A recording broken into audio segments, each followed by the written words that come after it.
देखिए,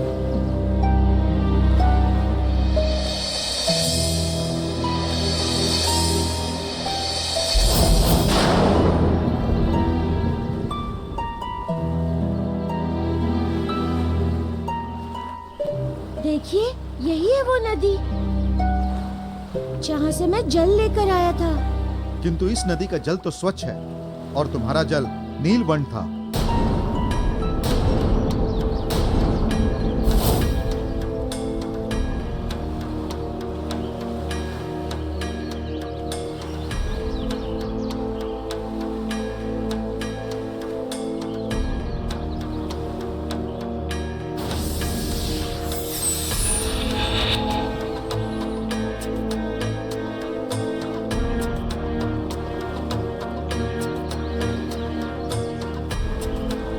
जल दो।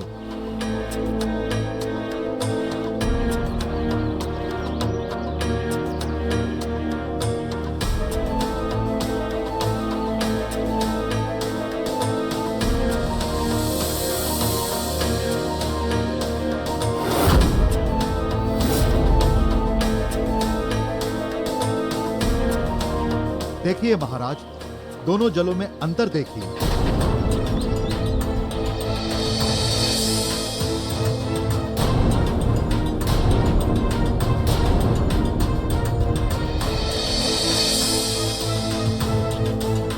निश्चित रूप से मारुति का जल इस नदी का नहीं है।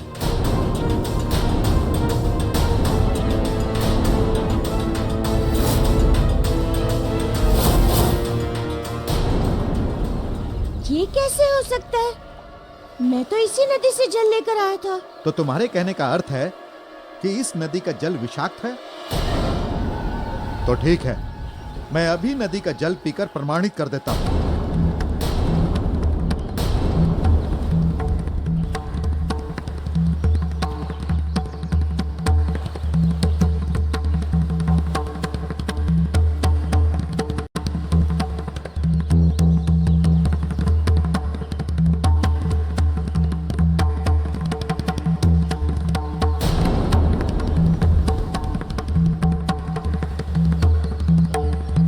देखो, मुझे तो कुछ भी नहीं हुआ। मैं तो पूर्ण रूप से स्वस्थ हूं।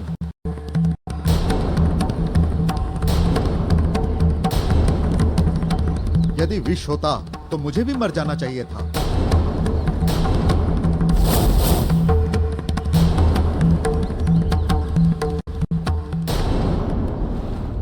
महाराज, अब यह स्पष्ट हो गया है कि इसी वानर बालक ने राजकुमार को विष दिया है।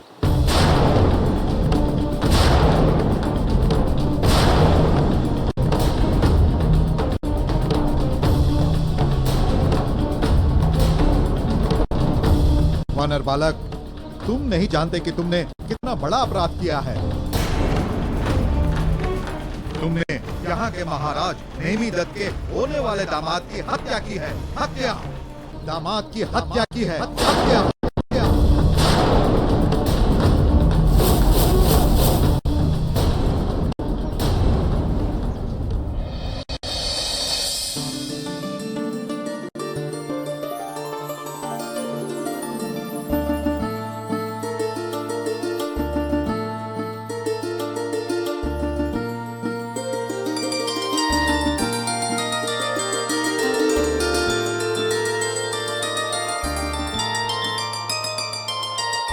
पुत्री,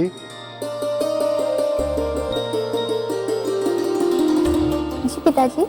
क्या तुम तैयार हो गई? जी पिताजी, बस थोड़े से ही क्षण में तैयार हो जाऊंगी। किसी भी क्षण वर यात्रा यहाँ पहुंच सकती है।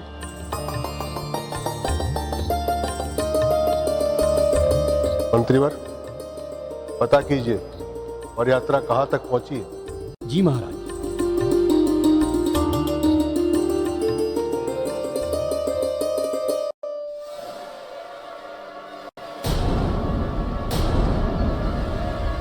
हत्या की मेरे पुत्र की? क्या शत्रुता थी उससे तुम्हारी? क्या बिगाड़ा था उससे तुम्हारा? क्या बिगाड़ा था?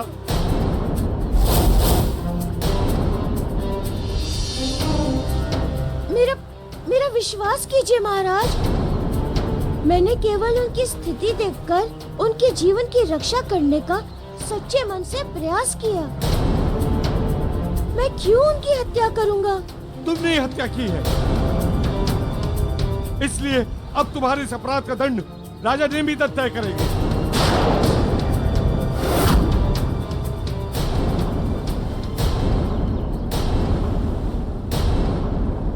सैनिकों, बंदी बना लो इसे।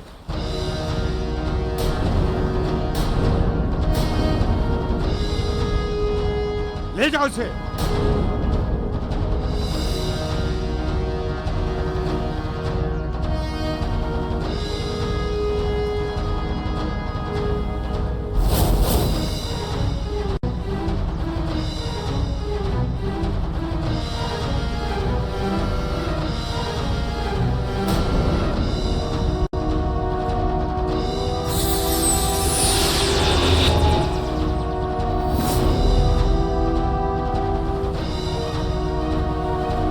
मारुति, मैं अपने उद्देश्य में सफल हो गया। यही है नीलम का दुष्प्रभाव कि जब मैं किसी विपरीत राशि के साथ जाता हूं तो मनुष्य पर हत्या तक के आरोप लगते हैं, जिसमें कि तुम फंस चुके हो। और अब इस आरोप से मुक्ति का केवल एक ही मार्ग है, तुम्हारी मृत्यु।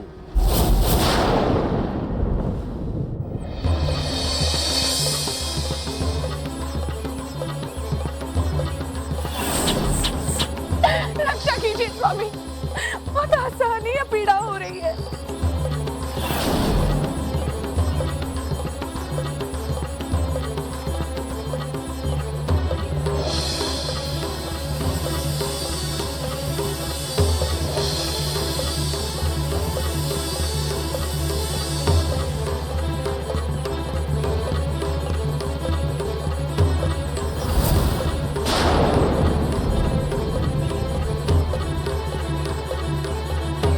केसरी, अब मैं तुम्हें मानवता एवं धर्म के मार्ग पे भी नहीं चलने दूंगा।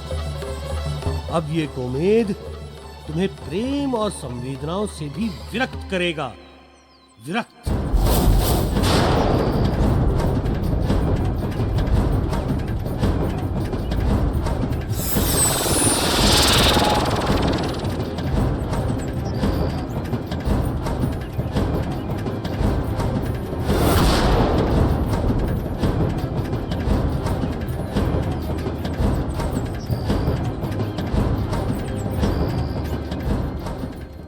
महाकाल।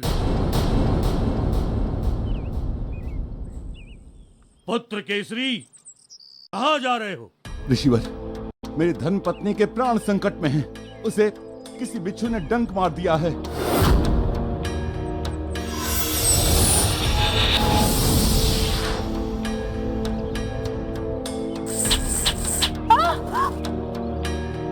असहनीय पीड़ा हो रही है ऋषिवर। चलिए ऋषिवर, उसे बचा लीजिए। ऋषिवर, केवल आप ही हैं जो उसे बचा सकते हैं। हाँ, ये सत्य है कि मैं तुम्हारी पत्नी का जीवन बचा सकता हूँ, किंतु मैं ऐसा करूंगा नहीं और ना ही तुम्हें करने दूंगा। ये आप क्या कह रहे हैं ऋषिवर? वचन कठोर है किंतु सत्य है पुत्र, और सत्य यह है कि तुम अपने सुख प्राप्त करने के मार्ग से भटक गए हो। कैसे ऋषिवर? केसरी, तुमने कहा था कि तुमने सब कुछ त्याग कर दिया है। त्याग किया तुमने, किंतु केवल शब्दों में। तुम तो अभी भी मोह माया में लिपटे हुए हो। किंतु ऋषिवर, वो मेरी पत्नी है, उसकी रक्षा करना मेरा धर्म है। पुत्र, जब तुम इस संसार में आए थे तो क्या तुम्हारी पत्नी भी तुम्हारे साथ आई थी? नहीं ना। इस संसार में कोई भी तुम्हारा अपना सगा नहीं है। जो भी है इस संसार की व्यवस्था का एक अंग मात्र है। माया है माया, ठगनी माया।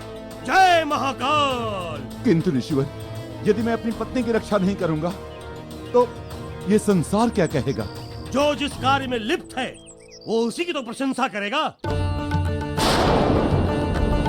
अब ये तुम्हारे ऊपर निर्भर करता है कि तुम भी संसार के मार्ग पर चलकर अपनी पत्नी की रक्षा करते हो या पत्नी को छोड़कर सुख के मार्ग पर अग्रसर होते हो। जय महाकाल। रुकिए ऋषिवर, मेरी बात सुनिए। मेरा मार्गदर्शन कीजिए ऋषिवर। मैं उलझ गया हूँ। हमने जो कहना था सो कह दिया, समझा दिया। अब तुम्हारा हृदय ही तुम्हारा मार्गदर्शन करेगा बच्चा। जय महाकाल।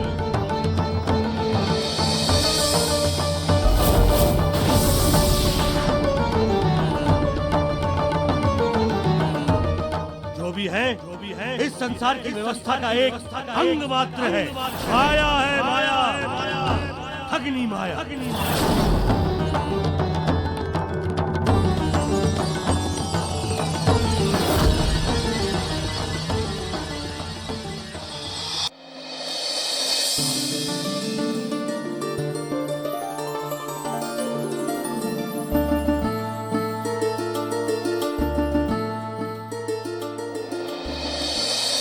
महाराज, शुभ मुहूर्त का समय बीता जा रहा है, वर यात्रा अभी तक नहीं आई।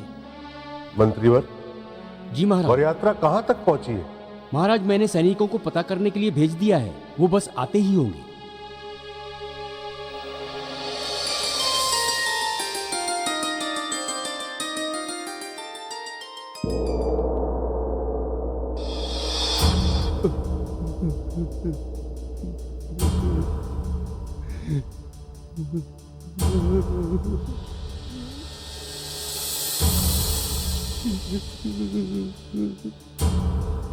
समझे जी, ये क्या हुआ? आपकी ऐसी अवस्था? राजकुमार कैमर कहाँ है?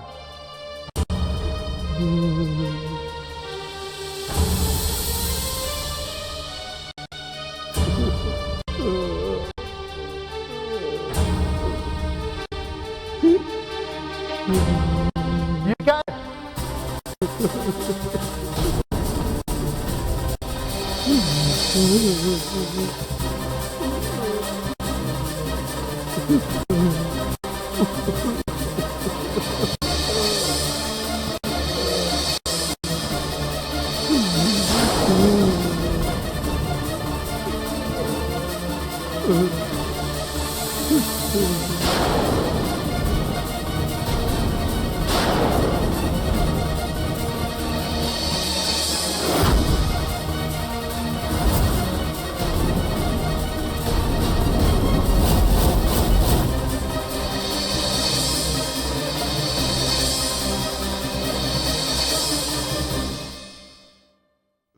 महाराज, आपके दामाद की हत्या हो गई।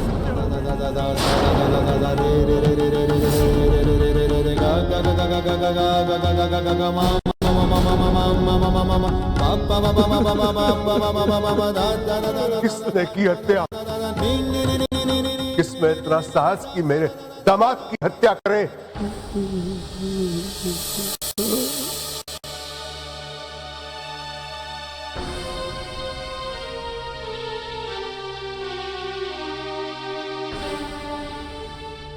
राजकुमार की हत्या इस वानर बालक ने की है।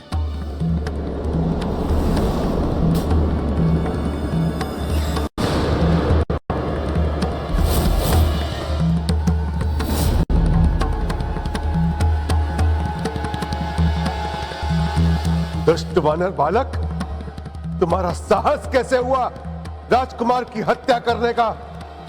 क्षमा करें महाराज, मैंने राजकुमार की हत्या नहीं की है। मैंने जब उन्हें जल जल कहते हुए छटपटाते हुए देखा तो नदी से जल लाने गया और मैंने जल ला कर दिया। क्या जीवन की रक्षा करने का प्रयास अपराध है? निश्चित रूप से महाराज धनुष किसी बड़े गहरे भ्रम के शिकार हैं। महाराज धनुष, ये वानर बालक जो कह रहा है क्या सत्य है? यदि ये सत्य है तो मुझे विस्तार में बताइए कि राजकुमार की हत्या कैसे हुई। महाराज, मैं वर यात्रा लेकर वनमार्ग से आ रहा था, तभी अचानक भयंकर आंधी उठी।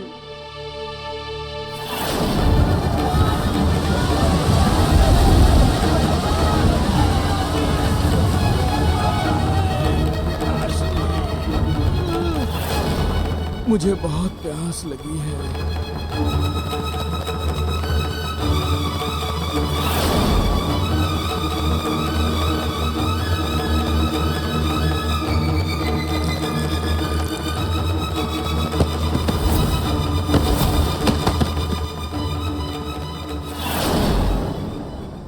तब इसी बालक ने उन्हें उससे निकाला था। ये सत्य है महाराज, परंतु ये भी सत्य है कि राजकुमार को विषाक्त जल इसी बालक ने दिया था। वानर बालक, तुमने बहुत बड़ा अपराध किया है। तुमने राजा धनुष के पुत्र को ही नहीं बल्कि हमारे दामाद की भी हत्या की है।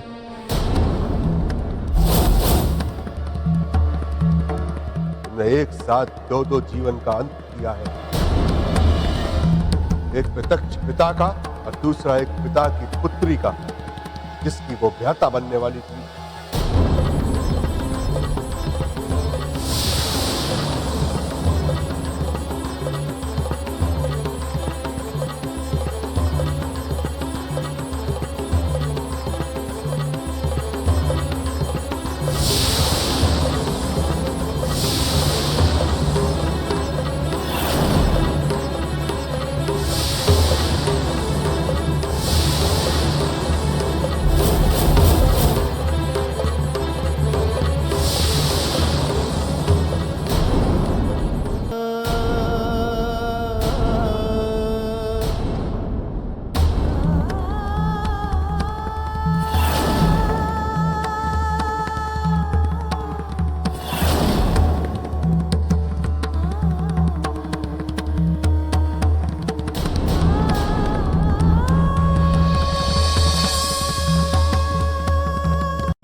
मुझे क्षमा कर देना अंजना, क्योंकि अब मैं इस मोह में नहीं पड़ सकता। सुख दुख सब अकेले भोगना होता है। तुम्हारी रक्षा करके मैं तुम्हारे प्रेम के बंधन में फिर से नहीं बंध सकता, क्योंकि हम सब अकेले आए हैं और अकेले ही जाएंगे। इसलिए देवी, अब मुझे अपने सुख की खोज में जाने की आज्ञा है। विदा देवी, विदा।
वानर बालक, तुम्हारा अपराध क्षमा योग्य नहीं है। हम तुम्हें ऐसा दंड देंगे कि पूरा संसार आने वाली सदियों तक कभी भुला नहीं पाएगा।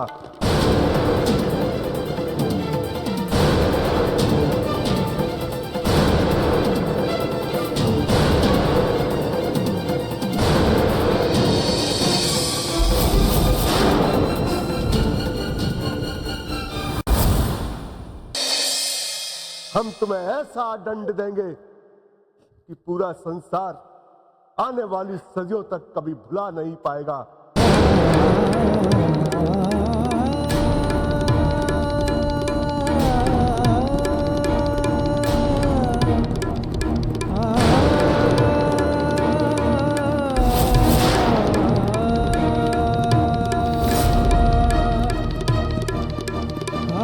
ले जाओ इसे और कारागार में बंद कर दो।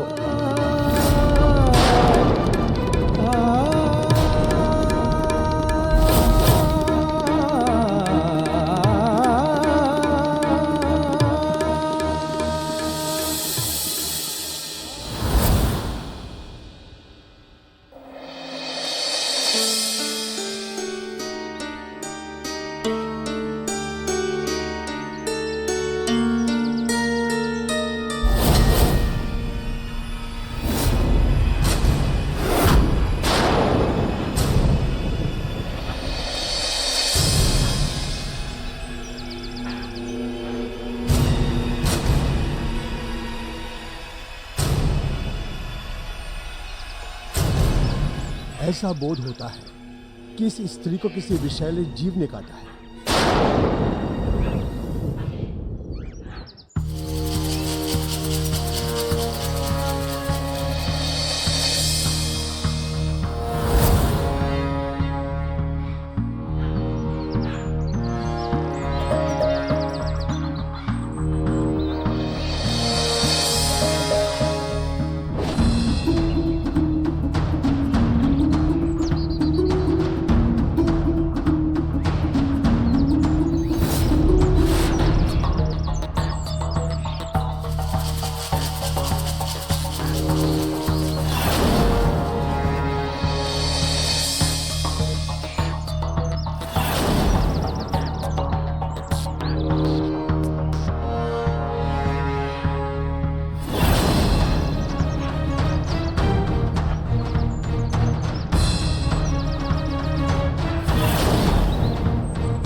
समझ में नहीं आ रहा है कि ये सब घटनाएं कैसे घट रही हैं।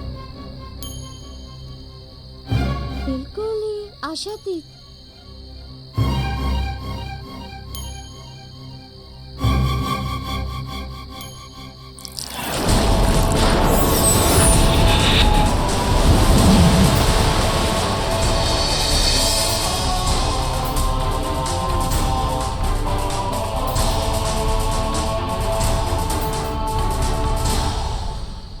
इस पूरी घटनाक्रम के विश्लेषण के उपरांत तो यही प्रतीत होता है कि ये सारी घटनाएं किसी के द्वारा रचित षड्यंत्र है।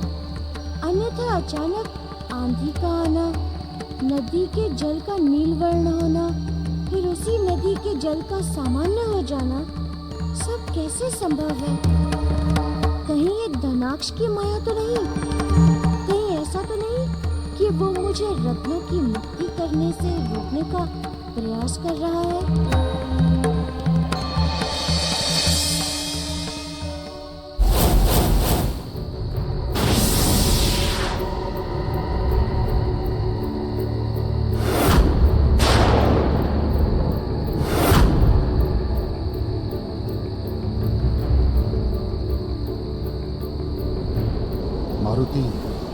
तुम सही सोच रहे हो। ये सब इस नीलम का प्रभाव है और तुम्हारी मृत्यु भी।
ईश्वर का धन्यवाद है कि तुम चेतना में आ गई।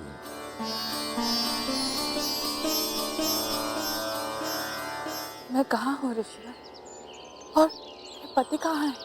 पुत्री, तुम मेरे आश्रम में, तुम अचेता अवस्था में थी। तुम्हारे उपचार के लिए मैं तुम्हें अपने आश्रम में ले आया। वहां तुम्हारे पास कोई नहीं था।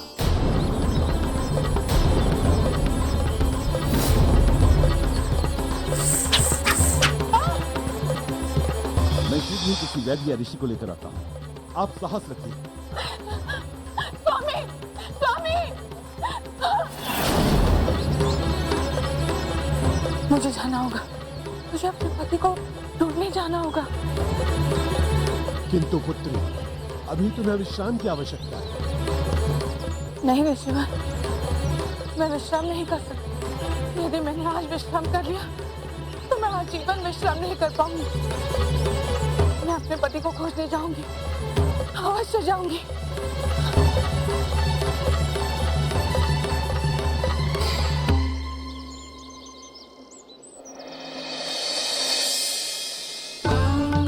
स्वामी, स्वामी, कहाँ चले गए आप मुझे अकेला छोड़कर? स्वामी, स्वामी, स्वामी!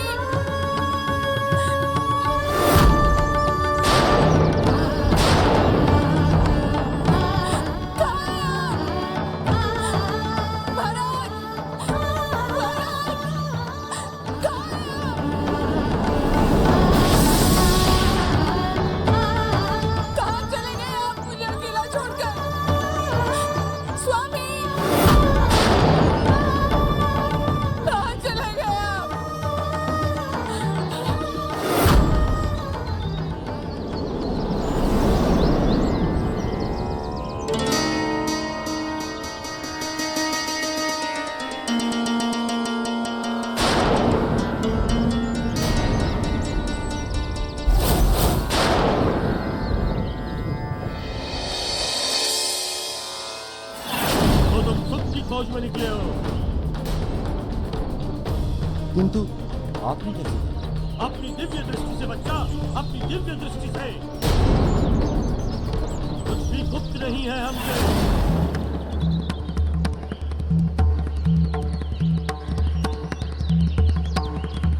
ऋषिवर, ऋषिवर,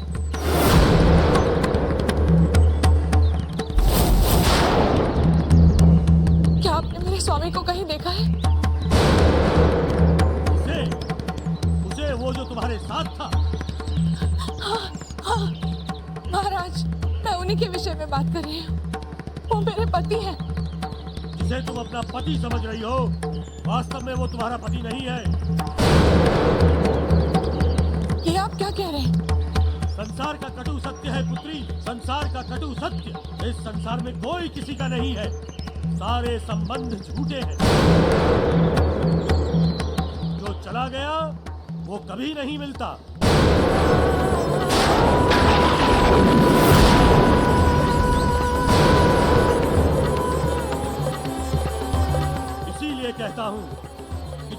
अपना पति समझकर खोजने का प्रयास कर रही हो, वो सारे प्रयास व्यर्थ है। जाओ, चली जाओ, लौट जाओ। नहीं नहीं, क्षमा कीजिए ऋषिवर, किंतु मैं उन्हें लिए बिना यहाँ से नहीं लौट सकती। उनका जीवन संकट में है। स्वामी, स्वामी।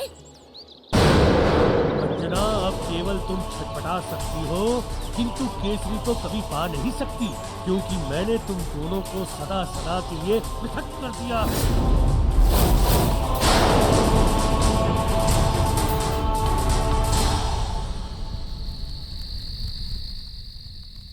अब मुझे इस समस्या का हल खोजना ही होगा, क्योंकि यदि अब एक पल का भी विलंब हुआ तो भारी अनर्थ हो जाएगा।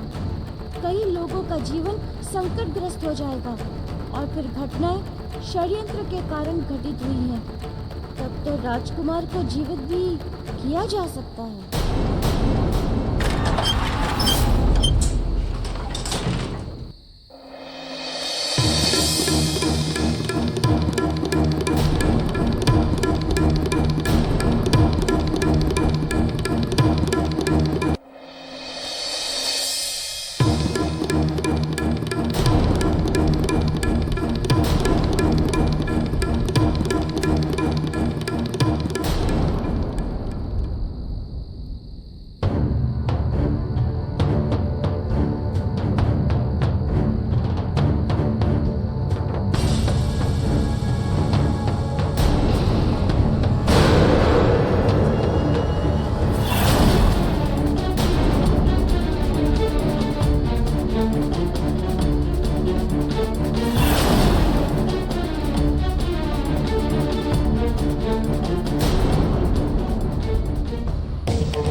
ऋषिवर, मैंने अपना सब कुछ त्याग दिया है, यहाँ तक कि अपनी पत्नी तक का त्याग कर दिया है।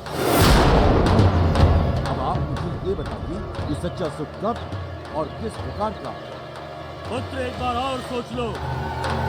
सच्चे सुख का मार्ग बहुत ही कठिन मार्ग होता है। वहां तक कुछ बिरले ही पहुंच पाते हैं।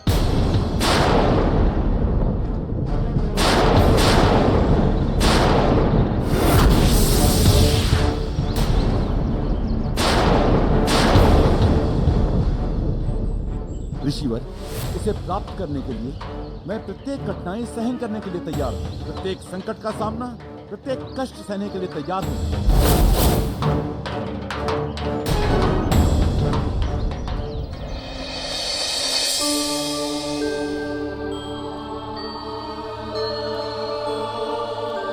आप और हाँ, मैं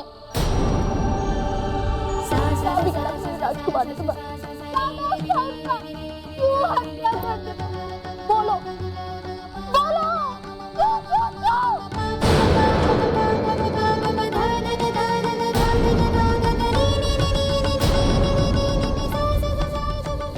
राजकुमारी जी, आपके हृदय में उठने वाले विषाद की आंधी को मैं भली भांति देख रहा हूँ, जिसके कारण आप मेरी बातों पर विश्वास नहीं करेंगी। किंतु सत्य ये है कि मैं निर्दोष हूँ। मैंने आपके राजकुमार की हत्या नहीं की है। निर्दोष हूँ या दोषी, अब इससे कोई अंतर नहीं पड़ने वाला है। मैं मन से उन्हें अपना जीवन साथी माना था, और अब उनके नहीं रहने के बाद मैं उनकी संगनी होने का धर्म अवश्य निभाऊंगी। इसीलिए अब मैं आत्महत्या करने जा रही हूँ।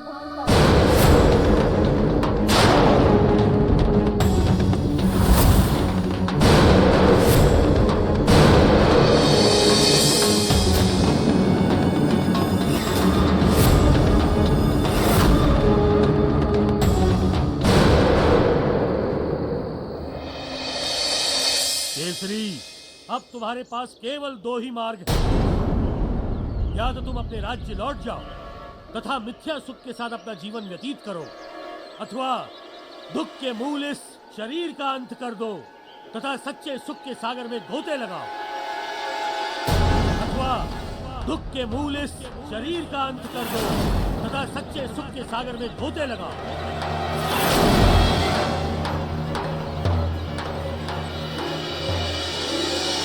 निर्णय तुम्हें करना है।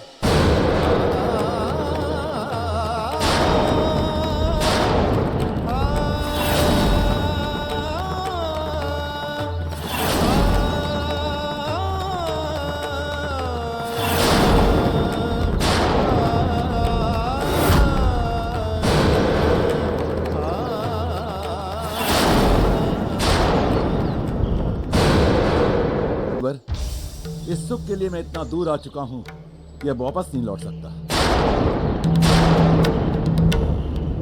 मैं अपने इस शरीर का त्याग कर दूंगा, सच्चे एवं परम सुख को प्राप्त करूंगा।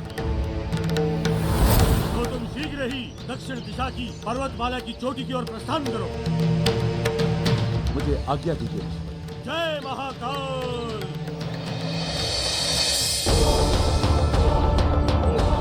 केसरी, अब जाकर मैं सफल हुआ, क्योंकि ये यात्रा तुम्हारे जीवन की अंतिम यात्रा होगी।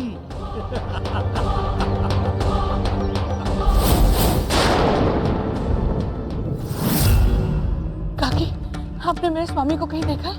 भैया, मेरे स्वामी को कहीं देखा आपने? भैया, आपने मेरे स्वामी को कहीं देखा है?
हे विधाता, मैं परास्त हो गई। कुछ समझ में नहीं आ रहा है। अब आप ही मार्ग दिखाइए प्रभु। मैं अपने पति को कहाँ खोजूं, कैसे खोजूं, किस दिशा में खोजूं प्रभु, किस दिशा में?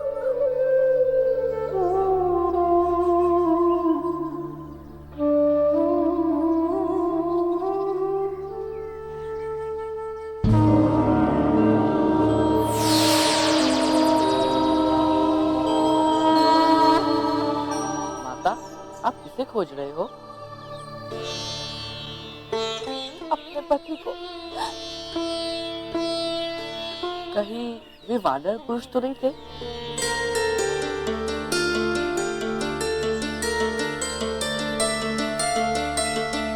हाँ, वही। तुमने देखा है उन्हें? हाँ, देखा है। वे पर्वत की ओर गए, उस भयानक पर्वत की ओर जहाँ जाने के बाद कोई भी जीवित नहीं रहता।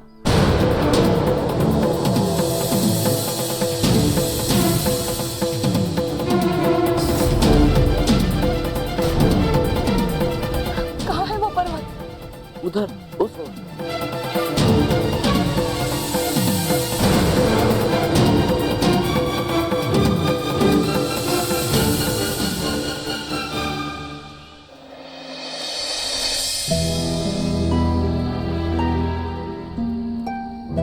बल सुनो, अब तुम एक नहीं की दोषी होगी।